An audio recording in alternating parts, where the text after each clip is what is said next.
Hi అండి అందరికీ chicken pakodi ఎలా చేసుకోవాలో చూద్దాం. దానికోసం ముందుగా చికెన్ని ఉప్పు కారం వేసి బాగా కలుపుకొని ఒక 3 గంటల వరకు ఈ చికెన్ని ఫ్రిడ్జ్లో పెట్టుకోవాలి.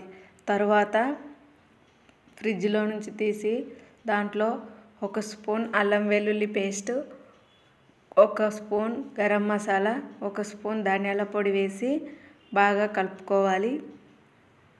ఇలా కలిపిన తర్వాత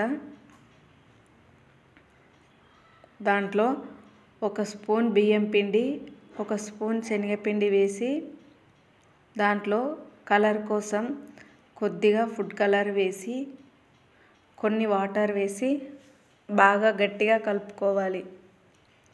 మరీ గట్టిగా కాకుండా మరీ లూజ్గా కాకుండా కలుపుకోవాలి.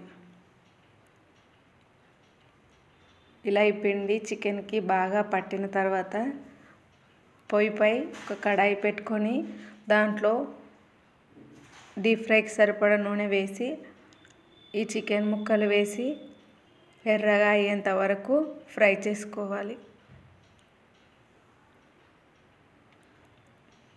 మంటను మీడియంలో పెట్టుకొని ఈ చికెన్ ముక్కలు బాగా వేగించుకోవాలి. ఇలా వేగిన తర్వాత తీసి పక్కన పెట్టుకొని మిగిలిన చికెన్ కూడా వేసి బాగా ఫ్రై చేసుకోవాలి.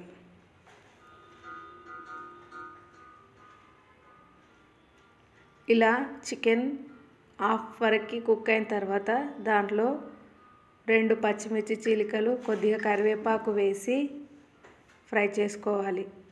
అంతే, ఎంతో టేస్టీగా ఉండే చికెన్ పకోడా రెడీ. మీరు కూడా ఒకసారి ట్రై చేయండి, చాలా బాగుంది.